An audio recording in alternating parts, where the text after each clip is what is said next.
Maraming salamat sa tanong na yan. Importante kasi ang tanong mo. At sa akin naman, ako ay nakikisang-ayon sa ginagawang kilos protesta ng INC at ang iba pa nating mga kababayan na nakikiisa sa kilos protesta na to. And I think nag-agree ako dun sa panawagan na ito ay panawagan about accountability and transparency at yung wag i-bend yung batas.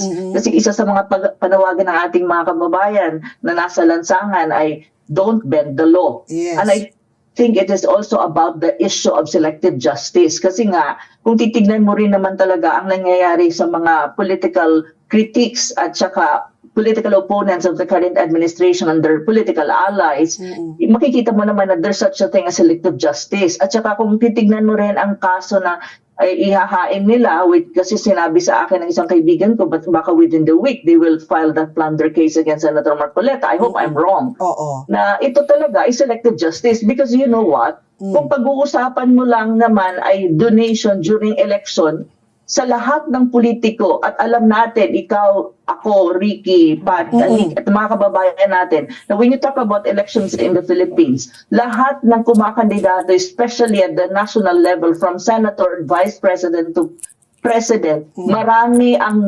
donations talaga sa mga kumakandidatong yan.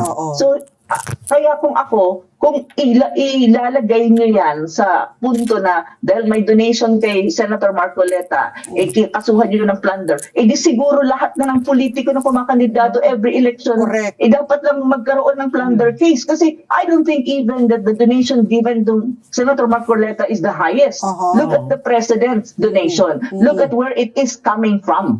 Because marami akong alam tungkol sa mga donations ng noong eleksyon ng 2022 kung saan ang galing ang mga donation kay President Marcos Jr. So kung uunahin mo si Senator Marcoleta sa plunder case, di ba probably unahin mo muna yung naka-receive talaga ng malalaking, pinakamataas. Kasi yun ang kaso na binibintang nila kay Senator Marcoleta. And that is the reason why the people on the streets the last 3 days are saying na may selective justice na nangyayari sa Pilipinas when you talk about the political opponents of BBM administration. Look at what happened to Jinggoy.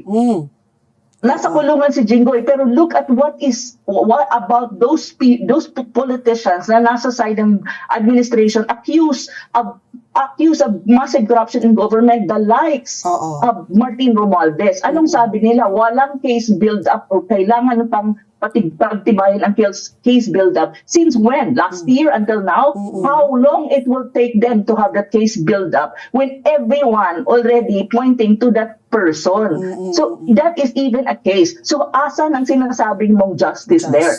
A selective justice is injustice.